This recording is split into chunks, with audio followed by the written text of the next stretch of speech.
السلام عليكم ورحمة الله وبركاته. أعوذ بالله من الشيطان الرجيم. بسم الله الرحمن الرحيم. الحمد لله رب العالمين، والصلاة والسلام على أشرف الأنبياء والمرسلين سيدنا محمد وعلى آله وصحبه أجمعين. سبحانك لا علم لنا إلا ما علمتنا إنك أنت العليم الحكيم. ولا حول ولا قوة إلا بالله العلي العظيم. رب اشرح لي صدري ويسر لي أمري واحلل عقدة من لساني يفقه قولي وسدد لساني واهد قلبي بحق نبيك محمد صلى الله عليه وسلم. اللهم أغننا بالعلم وزينا بالحلم وأكرمنا بالتقوى وجملنا بالعافية. نوينا التعلم والتعليم والتذكر والتذكير والنفع والانتفاع والإفادة والاستفادة والحث على التمسك بكتاب الله وسنة رسوله صلى الله عليه وسلم، ودعاء إلى الهدى والدلالة على الخير ابتغاء وجه الله مرضاته وقربه وثوابه سبحانه وتعالى. آمين يا رب العالمين.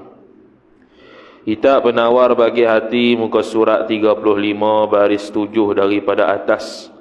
وقال الشيخ المؤلف رحمه الله تعالى ونفعنا الله بعلومه وبعلومكم وبعلوم مشايخنا في الدارين آمين يا رب العالمين. Kata pengarang Al-Syeikh Abdul Qadir bin Abdul Muttalib Al-Mandili Al-Indonesi rahimahullahu ta'ala, dan bahawa menzahirkan ia akan benci bagi puji itu, serta benci ia akan dia di dalam hatinya. Dan kepada inilah menunjuki oleh sabda Nabi sallallahu alaihi wasallam, uhthu turaba fi wujuhil maddahin. Kemudian sambung perbahasan, tajuk besarnya ialah tajuk berkaitan dengan pomok berkata-kata. Ini merupakan satu fasal yang cukup panjang lah. Daripada daripada bab-bab berkaitan dengan sifat mazmumah ni, tomok berkata-kata ni, inilah huraian yang paling panjang. Ni berada di akhir dah ni. Maka dia kata dulu berkaitan dengan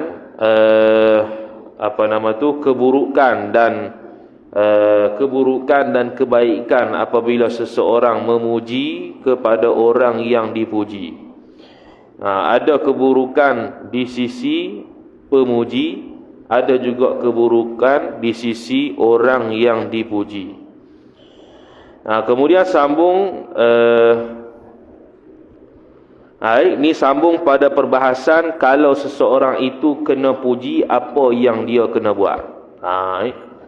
Jadi dia pun sambung kata, dan bahawa menzahirkan. Menzahir ni makna menyatakan, menunjukkan secara jelas.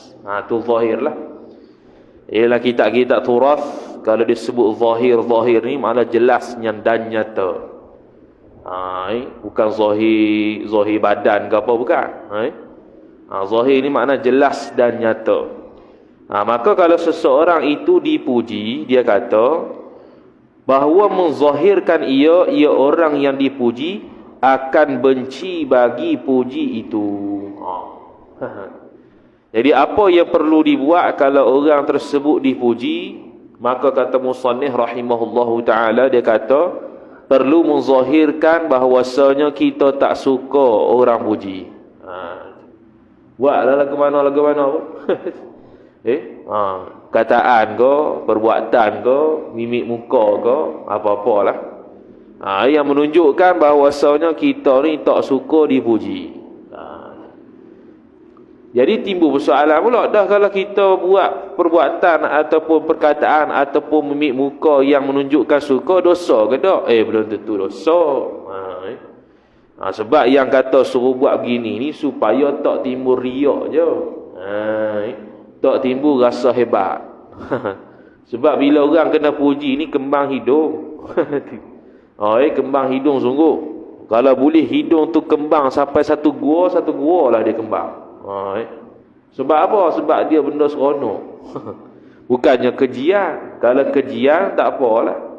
Jadi tasawuf ni mengajar kita supaya kita ni dipuji ke, dikeji ke sama. Kita puji tak rasa seronok, kita keji tak berasa nak marah. Tu tasawuf. Dia kena sampai tahap orang puji pun tak berasa apa, orang keji pun tak berasa apa. Saya kena sampai, kena ajar diri sampai tahap tu. Buatlah ke mana pun. Ni salah satu cara saja supaya bila kita dipuji ni kita tak sampai tahap riak. Tapi andai kata kalau kita layan puji tu pun tak ada masalah, sebab kita ni memang passion dipuji dah sejak azali. Memang sejak dipuji, sejak kecil dipuji, kita pun tak heran dah, tak apa. Kemudian dan kepada inilah serta benci ia seorang akan dia akan puji itu di dalam hatinya, hati orang yang dipuji. Jadi bukan setakat menzahirkan di luar badan dia, bahkan dalam hati dia tambuh orang puji. Jadi antara usaha untuk orang tak mahu kita puji untuk kita tak mahu orang lain puji kita ni, antaranya ialah sembunyikan amalan. Tu. Ni tai seorang-seorang malah buat. Tai orang ramai lah dia 20 rakaat. Contohlah. Tai seorang-seorang tak mau baca Quran. Tai depan orang lah. Qul a'udzu birabbil falaq. Dengan taranum kali. Contohlah tu. Dengan tujuan hati dia, tujuan dia buat begitu supaya orang tengok dia beramal. Tu salah satu perkara-perkara yang mengundang kepada kepujian orang. Jadi mudahnya ialah kita tak payah buat benda-benda yang boleh membuat kepada yang boleh mengundang kepada kepujian orang. Supaya nak jaga hati kita. Kalau hati kita ni tak kuat manalah. Tapi kalau hati kita ni passion kuat dah, orang puji ke keji sama, tak apa. Tu. Sebab tu kadang-kadang para kitab ulama ni kadang-kadang tak ada nama. Musannif tak ada nama. Siapa pengarang kitab?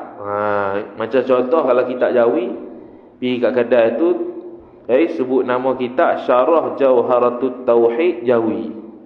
Tengoklah kitab tu. Kitab tu tebal. Kalau kitab Jawi tu lebih kurang 80 muka surat. Tulisan kecil-kecil lah. Tapi pengarang tak ada. Pengarang tak tahu siapa. Wallahu a'lam. Pergi kat kedai lagi, tengok kitab, beli kitab Tuhfatur Raghibin, kitab Jawi juga, pun tak ada pengarang dia. Cuma orang andai-andai sajalah kata itu kitab Syekh Muhammad Arsyad Al-Banjari rahimahullah, pengarang kitab Sabilan. Begitu juga kitab kedai kitab sebut nama kitab Kitabun Nikah Jawi, nipis dia kitab tu, pun tak ada juga pengarang dia. Pun orang kata tu kitab Syekh Muhammad Arsyad Al-Banjari. Pergi kedai kitab lagi, ada nama kitab Bidayatul Mubtadi wa Umdatul Auladi. Depan kitab tu tak ada nama. Tapi mujur di belakang kitab tu ada muhaqqiq. Ada ulama yang mentahqiq kitab tu kata, ni kitab Syekh Muhammad Saleh Ar-Rawi rahimahullah. Pun ada khilaf, ada yang kata tu kitab Syekh Muhammad Arsyad Banjari. Jadi khilaf juga. Jadi antara kitab-kitab Jawi gini yang kita boleh tengok di masyarakat kita, dia tak ada penulis. Sebab apa? Walaupun dia melanggar tata susila membuat kitab, tapi itu untuk tujuan dia tak muhria. Nak kata kitab dia ni lekeh, ya siapalah sangat. Kitab kita ni biasa-biasa je. Untuk dia lah. Habis. Dan kepada inilah menunjuki oleh sabda Nabi SAW. Tu hadis riwayat Muslim daripada hadis Al-Miqdad radhiyallahu ta'ala anhu. Dia kata uhthu turaba fi wujuhil maddahina.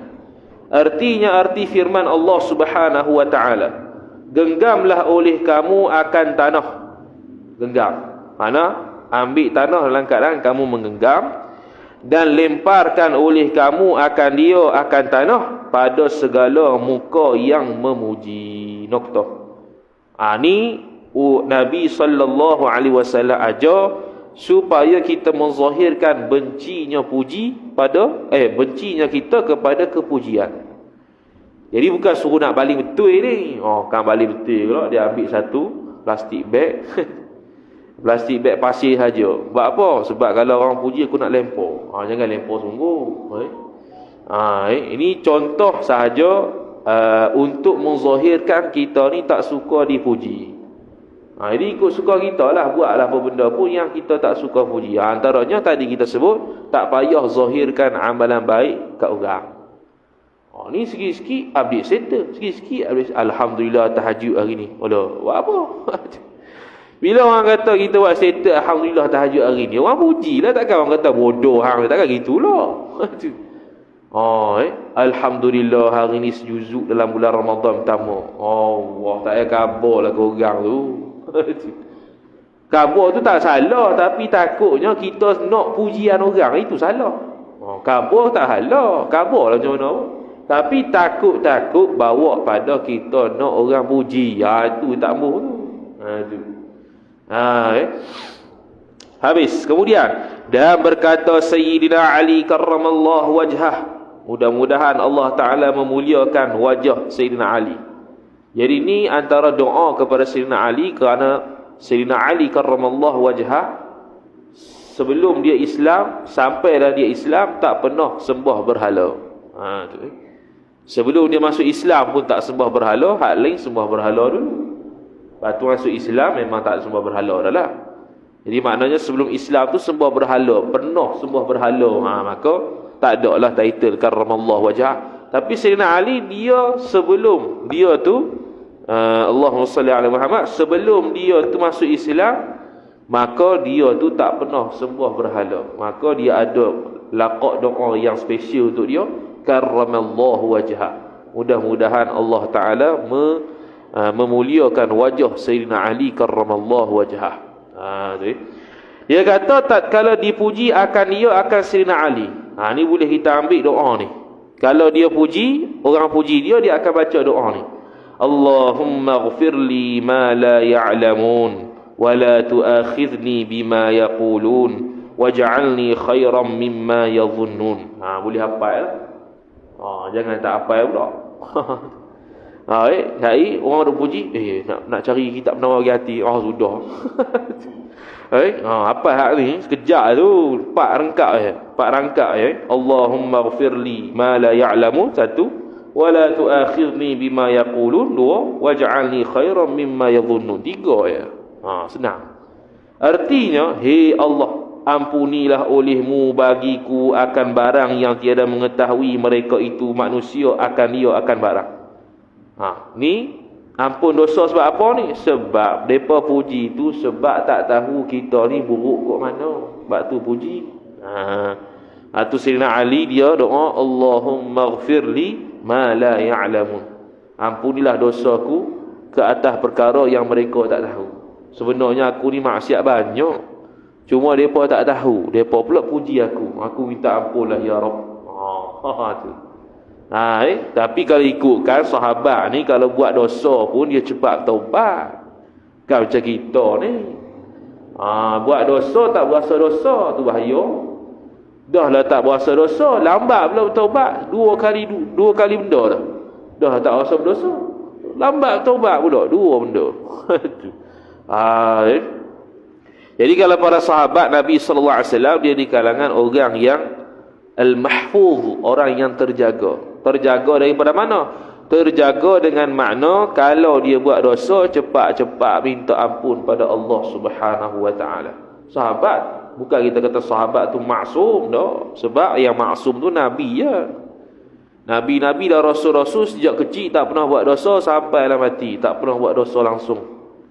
Sebab tu kalau ada ayat-ayat Al-Quran dan ayat-ayat hadis Nabi sallallahu alaihi wasallam yang menunjukkan rasul-rasul ni macam buat dosa, wajib takwil. Kemudian dia kata, dan jangan engkau ambil salah akan daku dengan sebab barang yang berkata mereka itu manusia akan barang. Sebab boleh jadi mereka puji tu tak layak pujian tu untuk aku. Maka janganlah ambil salah ke atas aku. Tu. Boleh jadi pujian tersebut hanya dizahirkan oleh Allah Subhanahu Wa Taala kepada kita sebagai ujian. Tengok kita ni riak ke tidak. Tu. Jadi dia minta ampun siap-siap. Pelik ni. Orang puji kita, dia minta ampun pada Allah Ta'ala. Ni boleh kita ambil sebagai amalan.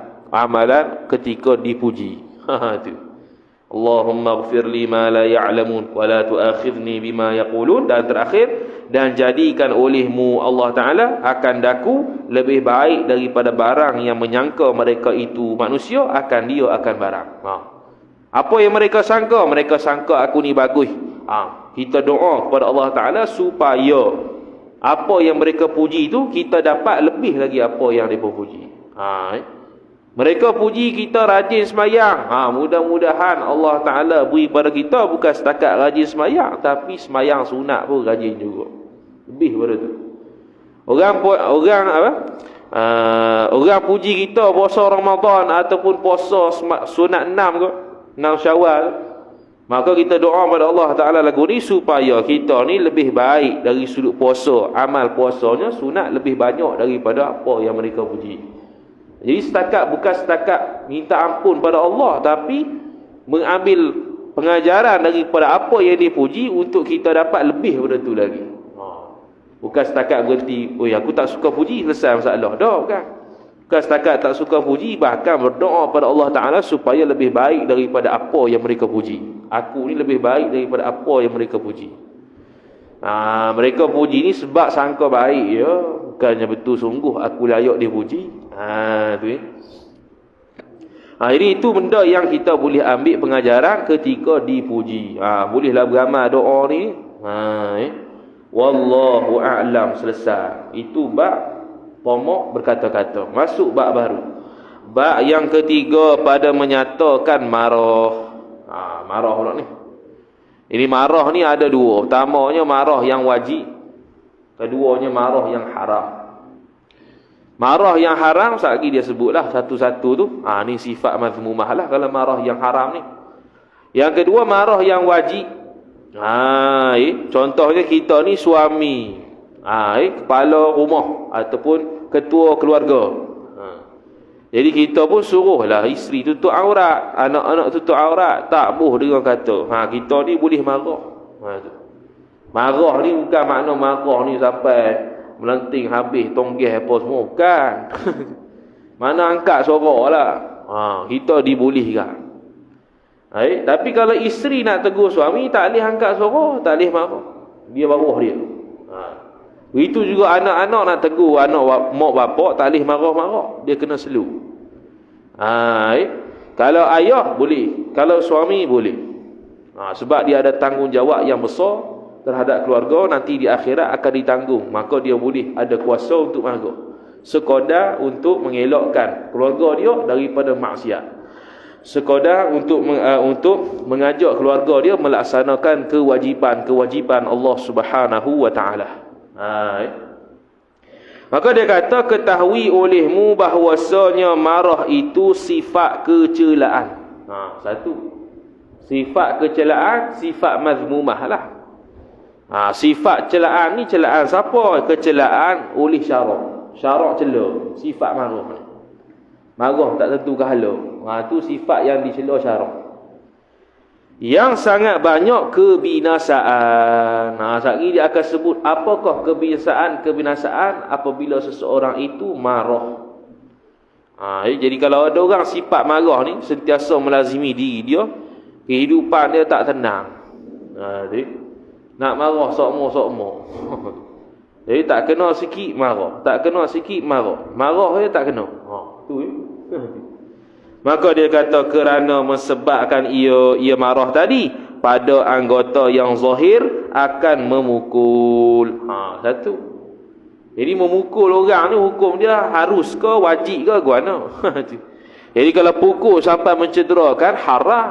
Hatta kalau pukul isteri dan anak-anak sampai membinasakan, haram. Atas pandangan yang kata boleh pukul isteri sebab tak sembahyang dan sebagainya, bukan pukul yang kita sangka tu sampai lebam-lebam, bukan. Syarak suruh pukul benda yang dengan alat yang tak boleh disakiti. Dengan kayu sugi ke, dengan hujung serban ke, benda-benda yang tak menyakiti boleh pukul ni. Ni tam-tam pukul, dia tak belajar pukul lagu mana, dia pukul lalu dengan batang besi. Tak kena. Lepas tu pukul pula pada tempat yang tak zahir, muka ke, bukan.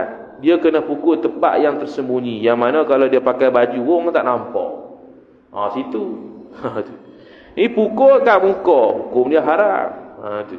Walaupun isteri sekalipun, walaupun anak-anak sekalipun, tak boleh pukul kat muka. Tu. Jadi suami ataupun apa nama tu, suamilah ataupun ayah dari itu, dia ada kuasa untuk dia marah sikit, supaya dia tu boleh sembahyang, boleh puasa, nutup aurat dan sebagainya.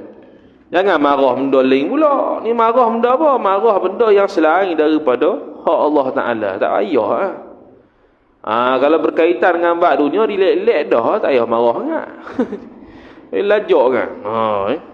Dan memaki. Jadi orang yang marah boleh membawa kepada maki orang. Bila maki ni makna menggunakan kata-kata kesat. Kata-kata kesat pada orang, maka hukum dia haram maki. Jadi maki ni maki yang haram lah ni. Kalau pergi ke negeri utara tu, bila kata maki tu belum tentu maki hak ni. Dia duduk maki tau. Maki situ mana komen lah. Dia komen, kalau maki pergi kat utara ni ada banyak pula. Jadi maki sini maki hak haram. Yang mengeluarkan kata-kata kesat. Jadi marah tu. Jadi kalau dia tu tak marah, tak akan keluar kata-kata kesat. Dia marah tu. Bodoh lah, bengong lah, ada tu. Tahu dah dia marah. Dan membunuh. Ni lagi teruk. Bunuh terus. Marah sampai tahap membunuh. Pegang pisau, prum, tak sengaja. Lepas dia bunuh tu baru sedar. Tu heran. Itu dia paling gejala orang marah. Lepas dah cocok kawan tu mati, dia baru sedar. Allah, silap. Silap apa dah, bukan boleh bentar balik dah. Kalau boleh replay balik, apa lah. Reverse. Tak apa. Ni tak boleh dah. Sekali buat, selesai. Boleh tahap membunuh. Tu marah tahap teruk lah. Barang dah tu. Dan di dalam hati akan dendam. Akan ada dalam hati dendam. Dendam kesumat. Dia tak puas hati ke orang tu, dia tak zahirkan melalui cakapan maki. Dia tak mukul, dia tak bunuh, tapi dia rasa ada iri hati. Dia ada hasad, dendam. Dia berasa apa yang dia dapat tu aku nak rapuh belaka. Aku nak padam belaka, delete belaka kalau boleh. Tu dendam. Ada hasad. Jadi ada hasad, hati tak tenang dah. Kalau ada hasad dengan orang, tengok dia serabut. Orang tengok orang Islam nak bagi salam, dia tengok orang Islam serabut nak bunuh orang, nak ubuh dia, nak hilangkan nikmat dia. Habis hidup tak tenteram. Jadi lebih baik kita ni tak ada masalah dengan orang. Tengok orang Islam pun nak bagi salam, nak menyembah, okey dah. Daripada tengok orang Islam serabut. Mana serabut? Aku tak puas hati ni. Serabut. Jadi hati tak tenteram, tidur tak lena, mandi tak basah, makan tak kenyang. Gitu. Cakap apa Piramli, makan tak kenyang, mandi tak basah, tidur tak lena. Itu kalau orang yang dendam. Dan dengki, lebih kurang lah. Dendam, dengki. Dengki ni hasad. Hasad ni hasad ni apa? Hasad ni dia akan datang disebutlah, iaitu berasa ada perasaan untuk menghilangkan nikmat orang tu. Kawan tu dapat kereta baru, kita berasa nak rapuh kereta baru, nak bakar kereta baru. Kita ada perasaan begitu, walaupun dia tak zahirkan. Walaupun dia tak buat betul pun, tapi dalam hati dia begitu. Tu dia panggil hasad. Hasad ni berlaku bila seseorang itu kaya. Hasad boleh berlaku. Hasad boleh berlaku bila seseorang tu dapat pangkat. Boleh berlaku. Orang lain dengki. Hasad boleh berlaku apabila seseorang itu ada ilmu pun orang dengki juga. Tu. Sebab tu ada satu lagi namanya ghibtah. Ghibtah ni ialah kita nak nikmat tu dalam keadaan kita tak ada cita-cita untuk menghapuskan nikmat tu daripada dia. Misalnya kita tengok orang kaya, kita kata, kalau aku kaya kan best. Boleh sedekah macam dia. Tu ghibtah, tu bukan dengki. Tu ghibtah. Ghibtah tu dianjurkan syarak. Dia berasa nak kaya macam dia, tapi tak ada cita-cita untuk hapuskan nikmat tu daripada dia. Bahkan bercita-cita untuk kaya ni, untuk sedekah macam dia. Tu tak apa. Aling kawan ni, kalau aku ada ilmu boleh ngajar macam dia. Tu ghibtah. Tu bukannya hasad. Kalau hasad ni, aling lajak kawan ni. Kalau jahil kan senang. Tu hasad. Tu hasad tu. Kita nak berasa nak hapuskan ilmu tu di dia. Tu hasad. Kemudian, dan sukacita dengan kena bala mereka yang dimarahi mereka tadi. Dia berasa kalau orang yang dia nak marah ni kena bala tu sedap. Dia suka orang tu kena bala. Dia tak puas hati dengan dia, dia marah dengan dia suka kawan tu kena bala. Kawan tu kena musibah. Kawan tu mati, dia suka. Hak ni bahaya. Lepas tu dia kata marah ni menimbulkan kebinasaan yang cukup banyak. Sama ada dalam hati ataupun zahir perbuatan dia. Tu. Dan duka cita dengan mendapat ia seorang akan nikmat. Dia rasa sedih pula kawan tu dapat nikmat. Dia rasa sedih kawan tu beli BMW. Dia berasa sedih kawan tu aling. Pelik tu. Orang berasa bangga, dia sedih. Dia berasa sedih kawan tu kuliah dia tiap-tiap hari. Kuliah maghrib orang jemput. Dia tak jemput langsung. Ada juga. Kawan tu 30 hari kuliah maghrib orang jemput. Dia satu pun tak ada. Dia berasa tak puas hati. Tu marah tu. Tu. Marah ni bukan pada orang awam. Ustaz-ustaz sama juga. Ustaz-ustaz yang tak belajar tasawuf ataupun belajar dah tapi nak amal tak ada. Dia tak beramal. Jadi dia tidak terhad kepada orang awam saja, bahkan orang yang ada ilmu pun boleh ada benda-benda gini. Tu. Dan mencita-cita atas membuka rahsia orang yang dimarah tadi. Dia tahu dah kawan ni ada rahsia. Dia berasa marah pada dia, dia pun buka rahsia dia. Habis. Tuan-tuan tahu tak kawan ni dulu pernah zina? Sudah. Buka rahsia dia, buka aib dia, dosa pula 2 kali. Dah lah satu marah, kedua buka aib orang, 2 kali dosa. Jadi marah ni banyak benda kebinasaan yang sebut ni. Betul, banyak sungguh. Allah. Payah. Dia marah ni lawan dia sabar. Sabar ni as-sabru 'inda sadmatil ula. Sabar ni bila kena pah tu dia senyap. Dia tak berasa nak tengking. Dia tak berasa nak menumbuk orang. Dia tak berasa nak maki Allah Ta'ala. Bapa Allah Ta'ala bagi gini aku dah sembahyang puasa dah. Dia tak berasa begitu. Mari apa? Allah. Senyap gitu. Tu sabar. Dia tak marah. Tapi nak dapat hak tu, susah tu. Sebab tu dia nanti dalam bab sabar dia kata, sabar ni nak dapat hak sabar ni kena ada latihan bersabar. Barulah dia sabar tu jadi sifat sebati dengan dia. Apa-apalah benda kecil-kecil ni kita rasa nak marah, jangan marah. Kalau hak tu kita boleh kontrol lama-lama, hak besar-besar pun boleh kontrol. Ini baru selipar hilang yang berasa nak beroboh masjid dah. Siapa tu ambil selipar dia, dia berasa nak marah ahli masjid dah. Marah ahli masjid buat apa? Dah orang curi nak buat macam mana? Kita pun baliklah jalan kaki ayam. Tak apa. Tu. Jangan sakit kucuri kasut amber pula. Nak tahu kata. Dia kasut hilang. Sudah. Dia nak uji aku. Jangan gitu.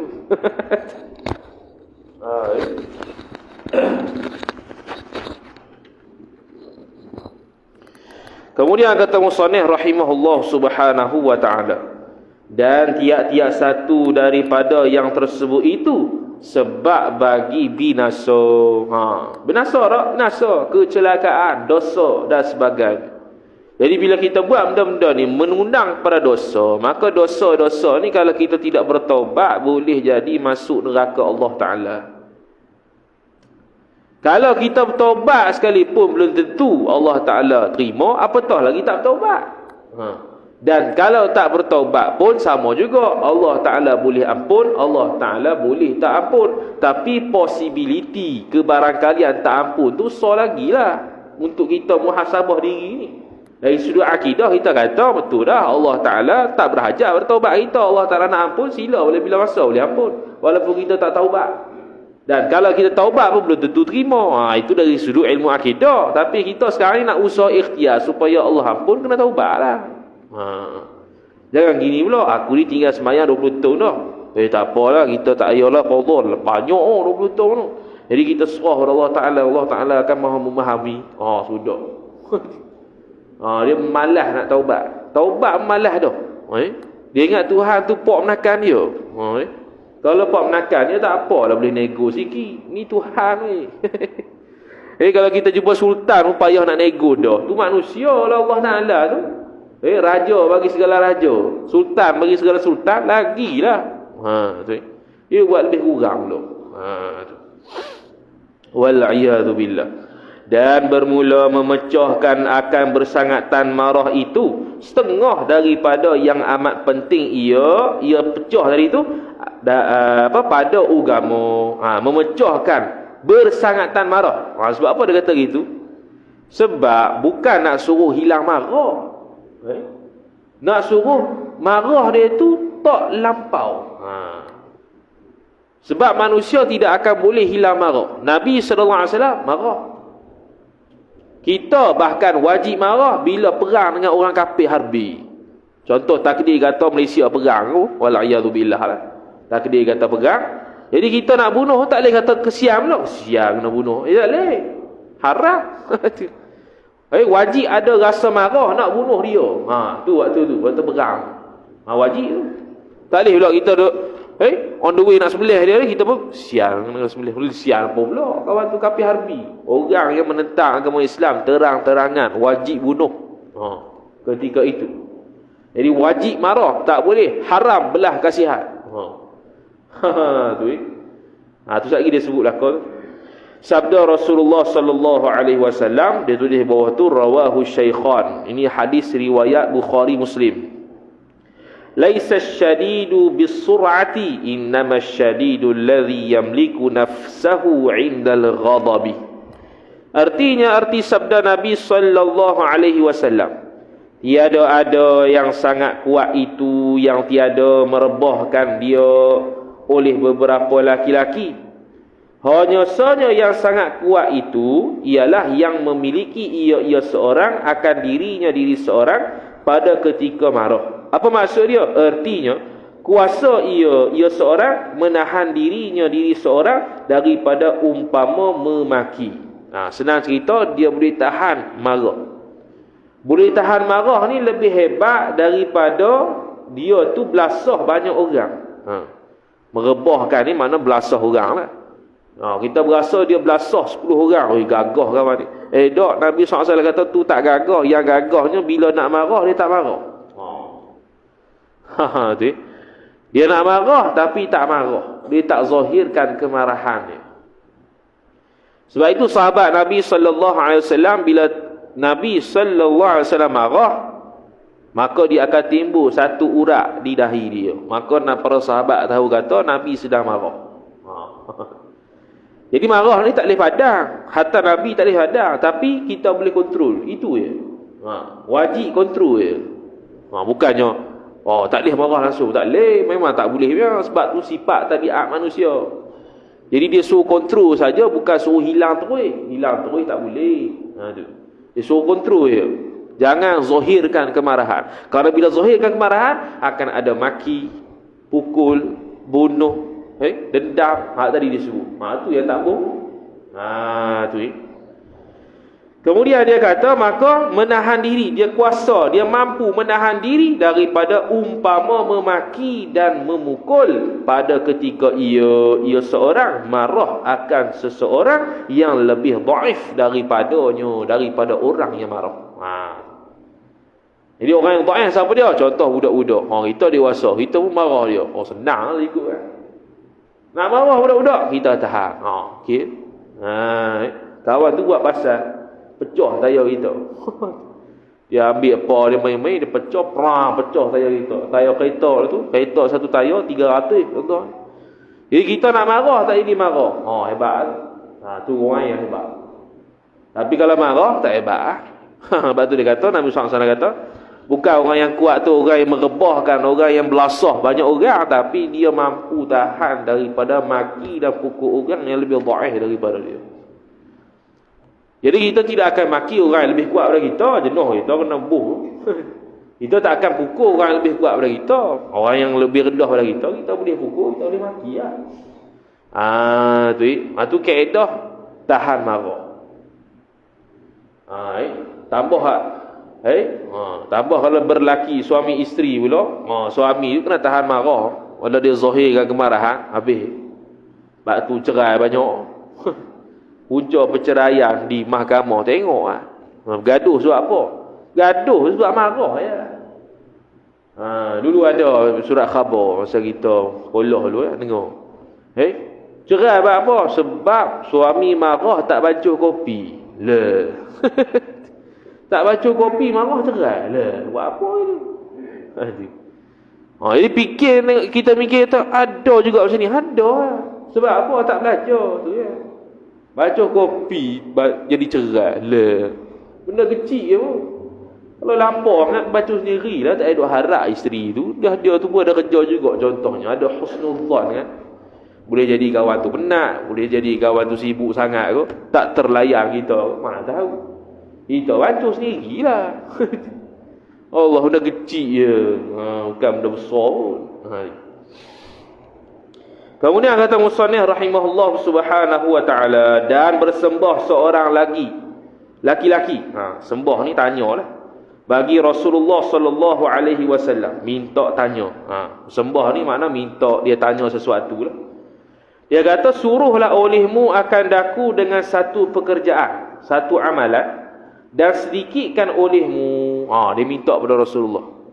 Jadi seorang sahabat mari datang kata, wahai Rasulullah, beri aku satu amalan, dan amalan ni paling sikit, tak banyak. Maka apa tu? Dia kata, maka bersabda Rasulullah sallallahu alaihi wasallam, la taghdab. Dua perkataan. Hadis riwayat Bukhari. Ini adalah hadis Al-Arba'in An-Nawawiyah oleh himpunan Imam An-Nawawi rahimahullahu taala. Arti la taghdab, jangan engkau marah, resah. Sikit tu amalan. Jadi amalan ni bukan sembahyang puasa bang ni, tak marah pun amalan juga. Tak marah ni makna tahan marah, bukan tak marah langsung. Tahan marah. Tahan marah, relax. Tahan marah ni orang relax. Orang dia relax, selamba. Tak serabut hidup. Hidup kalau marah saja ni serabut. Dia tak tenang.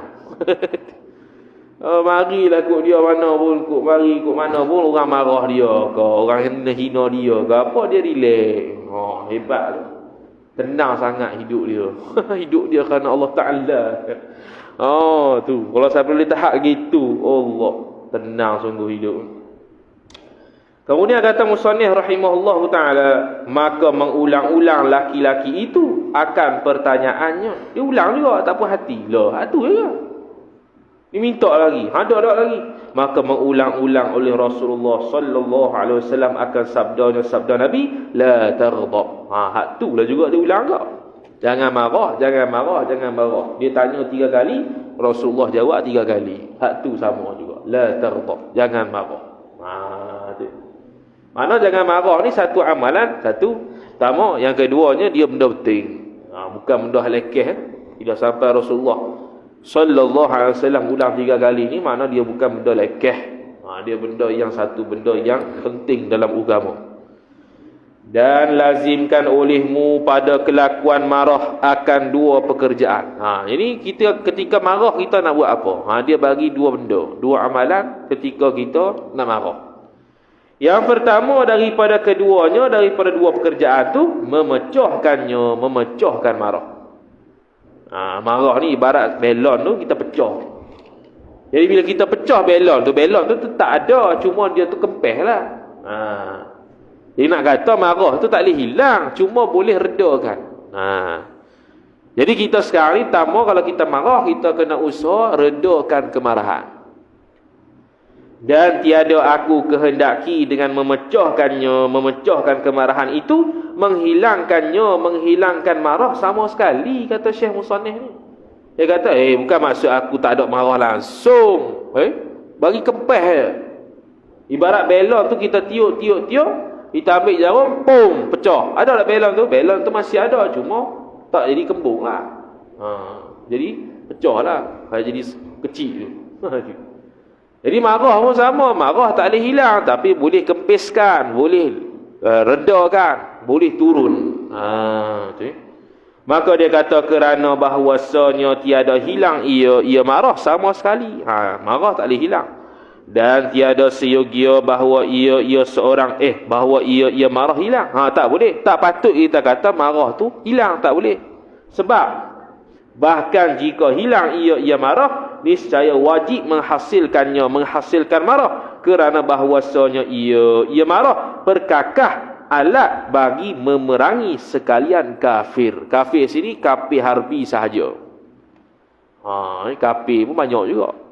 Kafir zimmi, kafir musta'man. Kafir pun ada banyak juga.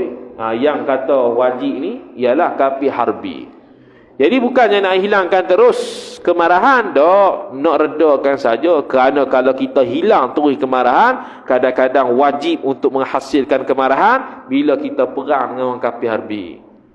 Ni kita ada lah kat Malaysia ni, sebab kita bukan tentera. Kalau puak-puak tentera contohnya nak perang dengan orang kafir, contohnya isytihar perang, maka dia wajib ada perasaan marah untuk bunuh orang kafir tu, kerana dia menentang Islam. Tu kafir harbi, kafir yang menentang Islam. Tapi kalau dia kafir duduk dalam negara Islam, tak menentang, tu boleh jadi kafir zimmi, kafir musta'man dan sebagainya. Itu kafir yang tak boleh dibunuh, haram dibunuh. Bahkan haram mengumpat pula. Haram mengumpat dia, sebab dia kafir zimmi. Orang kafir yang dijamin keamanan dia di bawah pemerintahan Islam. Tu. Kemudian kata musannif rahimahullah subhanahu wa ta'ala, dia kata kemudian, dan menegah daripada segala kejahatan. Marah tu pula diperlukan apabila nak tegah benda jahat. Contohnya ialah nak elakkan seseorang mencuri rumah orang. Jadi kita pun perlu kepada kemarahan tu untuk tegah dia. Mencuri tak ada cakap slow-slow. Perompak ke dia relax, tawaduk merompak tak ada. Perompak pun jahat belaka. Jadi kita pun kena ada perasaan marah tu untuk menghalang dia daripada buat maksiat. Dan menyuruh dengan mengerjakan kebajikan, sama juga. Nak suruh orang buat benda wajib. Macam kita kata tadi, suami ke atas isteri untuk semayang. Dia tak semayang, itu marah sikit. Boleh. Dengan tak marah langsung, lantak dia. Tak boleh. Kita tanggungjawab tu. Lantak dia lah, dia tak semayang ke tak. Tak boleh. Wajib suruh dia semayang puasa. Wajib ajar haid nifas. Wajib ajar i'tiqad ahlus sunnah wal jamaah. Wajib mengajar dia tawaduk macam mana, marah tu macam mana, untuk dia bezakan mana baik mana buruk. Tu semua wajib lakar suami tu. Sebab itulah dalam bab ilmu fardu ain ni, kalau suami tu tidak alim, wajib mari mengaji untuk mengajar anak bini rumah. Ataupun dia malah nak mengaji, dia hantar anak bini mari mengaji, dia duduk rumah pun tak apa dah. Dia malah nak mengajar, dia pun hantar anak bini mari mengajar, dia balik rumah. Tak apa juga. Tiga tu. Kalau dia alim, dia wajib mengajar. Kalau dia tidak alim, dia wajib hantar anak isteri dia mengaji. Ataupun dia sendiri mengaji, balik dia mengajar. Gitu. Tiga pilihan. Itu ilmu fardu ain. Apa-apa ilmu lah. ilmu akidah ke, nifah ke, semayang ke, bab tasawuf ke, apa-apa saja yang berkaitan fardu ain wajib dia mengajar pada asalnya. Kemudian kata musannif rahimahullah subhanahu wa ta'ala, lepas tu, dan adalah marah itu seperti anjing perburuan. Anjing perburuan dia panggil al-kalbul muallamah. Anjing yang dilatih dah untuk berburu. Dalam kitab fiqh ada perbahasan khusus anjing perburuan ni macam mana nak sah binatang yang dia buru untuk kita makan. Adalah bahasa kitab-kitab fiqh biasa dalam kitabus sayd waz-zabh. Kitabus sayd waz-zabaih, kitab yang membincangkan berkaitan dengan perburuan dan sembelihan. Adalah biasa ada anjing perburuan ni macam mana kita sah untuk makan binatang yang dia buru tu. Ada syarat-syarat dia. Antaranya dia tu terlatih. Sekira-kira kalau kita suruh dia pergi, kita suruh dia berhenti. Tu makna terlatih. Tapi kalau tak dan kita suruh dia pergi dah, tu tak boleh, tak sah. Ataupun kita suruh dia pergi, kita suruh berhenti, dia tak berhenti, dia terus pergi. Itu pun tak boleh lagi. Tak cukup syarat. Jadi cukup syaratnya bila dia suruh pergi, dia suruh berhenti. Tu makna al-kalbul muallamah, anjing yang terlatih, maka dia bunuh pemburuan dia itu, maka sah kita makan. Tapi kalau tempat yang digigit itu wajib basuh lah. Atas pandangan mu'tamad wajib basuh. Macam najis mughalladhah. Wallahu ta'ala a'lam. A'udzu billahi minasyaitonir rajim. Bismillahirrahmanirrahim. Alhamdulillahi rabbil alamin, wassalatu wassalamu ala asyrafil anbiya'i wal mursalin sayyidina Muhammadin wa ala alihi wa sahbihi ajma'in. Allahumma zidna ilma warzuqna fahma. Allahumma zidna ilma warzuqna fahma. Allahumma zidna ilma warzuqna fahma. Wa sallallahu ala sayyidina Muhammad wa ala alihi wa sahbihi wa baraka wa sallam. Walhamdulillahi rabbil alamin. Wassalamu alaikum warahmatullahi wabarakatuh.